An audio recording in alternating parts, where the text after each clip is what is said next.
Welcome to NoCap Game Design. Today I will continue looking at Halo Combat Evolved by exploring the third level, Truth and Reconciliation.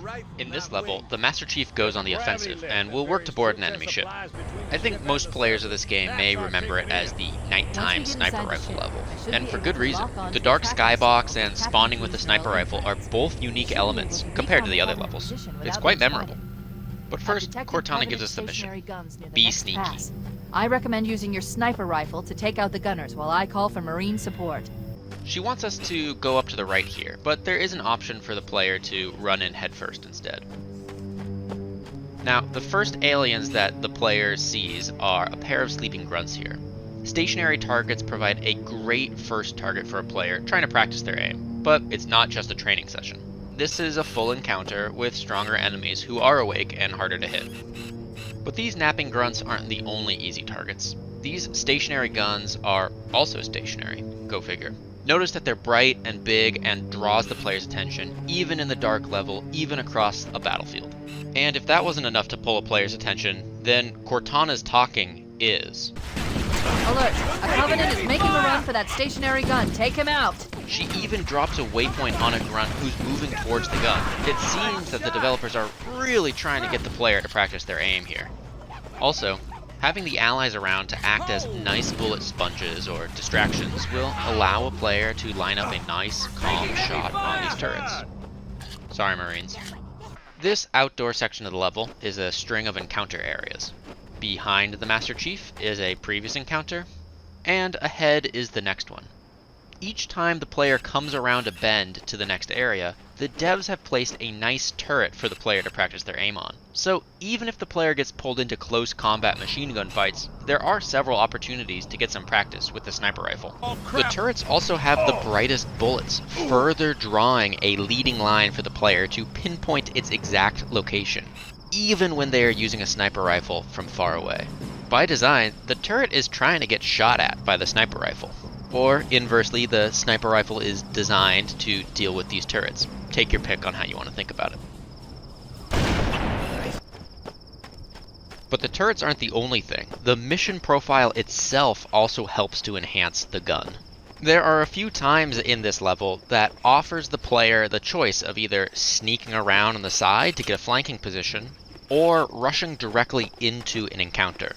Now, Cortana always recommends the player to stay sneaky and find a good place to use the sniper rifle, but there is no harm in rushing in. The short to medium range combat is Halo's bread and butter gameplay loop, so it's good the devs don't force the player into one path or the other, and gives the player a little bit of a choice. What this mission is doing is providing the player the opportunity to use the sniper rifle. Having a flanking position is fine and all, but without a long-range gun, the player can't really do anything with their advantageous position. Cortana encourages a player to take up a flanking position, which leads the player to use the sniper rifle, which gives the player the opportunity to calmly practice their aim. This is further enhanced because some allies drop in to keep the aliens busy, giving the player even more safety to practice. It's all about aim in this level. Organizing a collection of components so that they work together towards a common goal, that's the principle of what design is. This level has turrets, the sniper rifles, the flanking positions. Everything is working towards the goal of practicing aiming. This level has good game design. At the start of this video, I said that, for me at least, this level stands out as the nighttime sniper rifle level. I've talked a lot about the sniper rifle, so now it's time to focus on the night. At first, it seems like the darkness is antithetical, or actively working against the design goals of encouraging the player to practice their aim. Simply put, it's harder to aim when it's dark out. Well, yes and no. On one hand, yes, that's true, the darkness makes some elements harder to notice, but it also allows for other elements to become even more noticeable. Enemy bullets seem brighter than normal, the elite shield effect is way more noticeable in the darkness. Ultimately, this darkness just makes it harder to spot an enemy, but easier to track them once they've been found. Also, notice that it's not really that dark out, or at least some areas are still well lit. Those jackals have the unfortunate job of standing on this magically bright rock feature with almost no cover. The darkness allows the developers to place spotlights on important features to draw a player's attention. maybe to help them focus on a subset of exposed enemies. These magic lights are also used to illuminate random walls on the battlefield. Other than adding dramatic lighting, these wall lights act to paint an enemy's silhouette in stark relief, making them easier to notice. So the developers are using the darkness just as a way to focus the player's attention on certain elements in the game. But I'm still not convinced. If you're designing a level that encourages players to practice aiming with a sniper rifle, making it dark does make it substantially harder for a player to survey an area and find good targets. I don't know. What do you think? Was making this level dark a design mistake? Or does it add more than it subtracts? Enough with the sniper rifle gameplay. This next encounter has the player overseeing this central point, where waves of enemies will spawn in, and it's up to the player to take care of them. This is the opposite combat style from the previous level. Here, the player is attacking the point instead of defending it. They get to set up an ambush or surround the enemy. Overall, this combat is predictable and simple. Using these turrets on the high ground can be effective, or even a few well-placed grenades will take care of an entire wave of enemies. But this combat is noticeably faster paced than the combat from the last level. Previously, there were tens of seconds between waves of enemies. Here, enemies will drop in even before the current wave is fully cleared. This is level 3. We're a quarter of the way done with the game.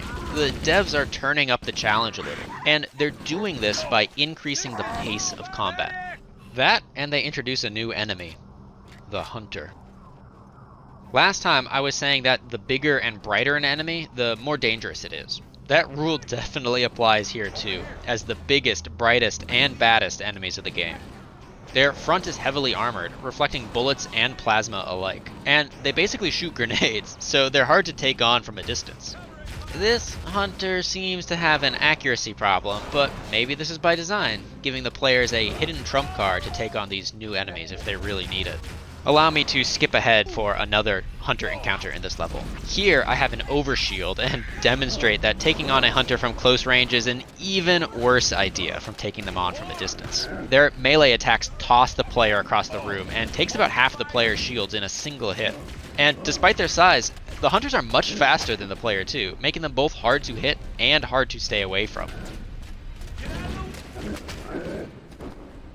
But every enemy seems to have a weakness to being punched in the back, and after a while, enough bullets will take them down too. See, they're not so tough. Part 2 of this level takes place indoors, aboard the alien ship. The first thing that happens is an introduction to invisible enemies.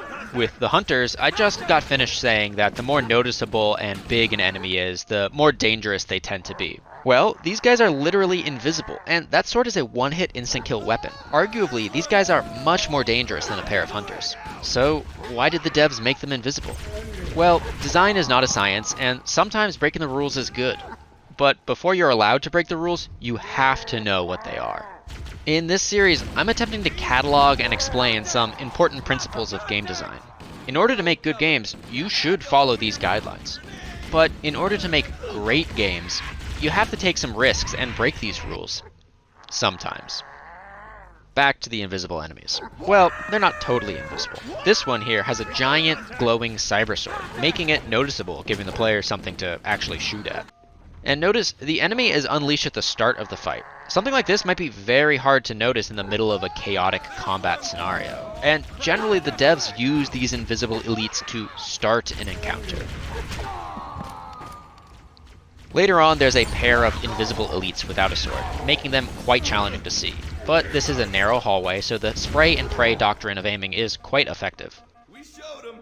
And it seems that this invisibility is for the player only. My computer allies have no problem killing off these invisible enemies near the end of the level. The last thing going for the player is that these invisible elites don't seem to have the same type of shields that other elites have. In other words, invisible guys have less health, which makes them much more balanced in my opinion.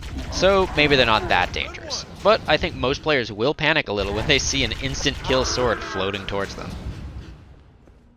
Moving on to the level architecture itself. The first thing I noticed when preparing for this video was the juxtaposition between the first half of the level and the second half. The level starts with a sniper rifle outdoors in a big open area, but suddenly the player is indoors, clearing corners and only seeing a few feet in front of them at a time. So why set up a level this way? Well, I'm not entirely sure.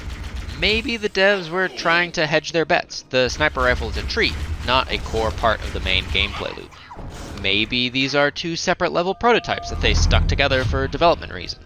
Maybe the devs really wanted the player to try picking up some alien weapons. So far, nothing in the game has really forced or incentivized the player to swap guns. Until now, that is. The sniper rifle is very much the wrong tool for this part of the level. I keep it around because it makes things easier to point at, but I think the developers are expecting most players to swap it out with something new. Now, this long versus short range combat isn't the only opposite present in this level. This alien ship is made up of larger rooms connected with a series of narrow hallways. The combat style in the hallways was discussed in depth in the first episode aboard the Pillar of Autumn. In summary, it's fairly organized and linear, clearly drawing the player in a specific direction. But in these large rooms, the combat is chaos. There are enemies in front, behind, to the side, even above the player.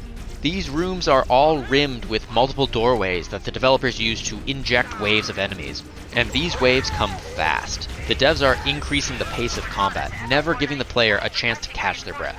The player still has allies, yes, but there's less ammo, less health packs, and less calm. The straightforward hallway combat, pun intended, is juxtaposed with this chaotic room fighting. These two opposite combat styles make each other seem even more extreme. Earlier, I said these hallways were similar to those in level 1, and I meant that. They're similar, but not exactly the same. On the Pillar of Autumn, the signposts guiding the player were the color red, notice this door here, and the color neon green. Here, on the alien ship Truth and Reconciliation, they don't have the color green. At first, it seems that they're using the color white instead.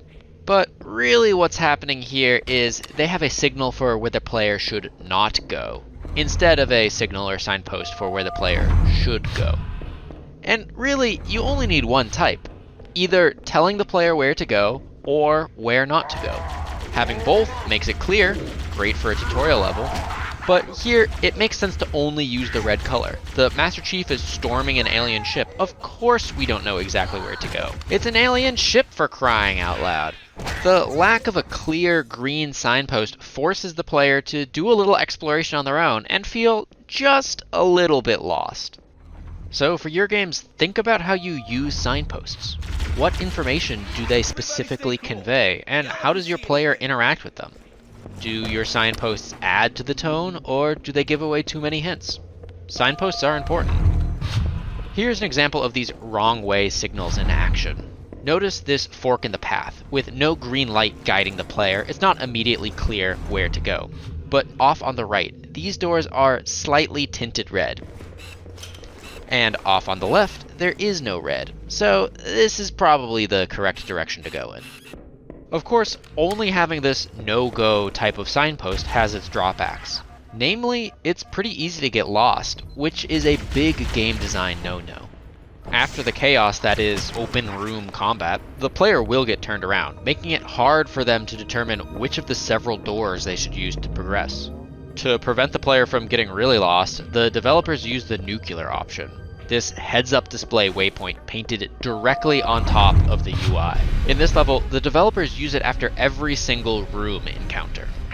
These type of always-present signposts guiding the player towards the correct direction are probably the most common signposts across the gaming industry, and they come in all sorts of shapes and flavors. Love them or hate them, they do their job very well. They get the player's attention, and they tell the player where to go. They're not very artful, and if done improperly, they can break a player's immersion, but they are really good at their job. At the end of this level, the devs deploy another waypoint, but this one is a little different. It's marking the location of the end point, not just the first door. Whether or not you put the waypoint on the first or last step of a digital journey is up to you as the developer. If you have high confidence in your other signposts, then you only need to mark the first door. If you think the player will have trouble staying focused, then marking the end might be best. Earlier in this episode, I made the claim that the developers were increasing the challenge of the game, and I pointed to an increase in enemy spawn rates to support this. But there are other indicators. For example, in the entire level, I don't think there's any sniper rifle ammo drops. So what you spawn with your sniper, that's all you get. Also, this level introduces the Hunters, Invisible Elites, and the Cyber Sword, which are 3 of the most powerful enemies in the game. Some of the combat encounters are even designed to be challenging. The devs force the player to switch between long and short range combat, from chaos to relatively linear combat. A gun or a strategy that worked in one scenario might not work in the next. By forcing the player to quickly switch their mode of thinking, the architecture in this level works to increase the cognitive complexity of the gameplay. In other words, the level itself is just hard. Of all the different encounter types in this level, I think this one is the most illustrative. Here, the player finds themselves on this catwalk overlooking the chaotic combat room from earlier. If the player falls, they'll have to slowly walk all the way up back around to this point. So, how do the devs use this precarious player position? They spawn enemies behind the player. They crank up the chaos, which may push a player off the edge if they're not careful. In this encounter, the player has 3 options. They can kill all the enemies, they can die, or they can fall off. Now, killing all the enemies, that's the goal. Dying will reset the encounter, but falling is a middle ground between the two. If the player falls, they may have taken out a few enemies, and now they have a moment to calm down and try again, this time without being totally flanked. So while the lack of safety rails adds tension to the gameplay, in reality, it acts as a natural handbrake for the combat. If it ever gets too much, the player just falls off. Falling is definitely more productive than dying, but not as fun as winning the encounter for sure. It feels like the player is in a high pressure situation, but really they're a little more safe than it seems. And trust me, later in this game, when the player falls off something like this, they die. So this is a good introduction to positioning in combat. In the next episode, the devs give the player not 1, not 2, but 3 different Warthog vehicles. It might be a little hectic. Thanks for watching.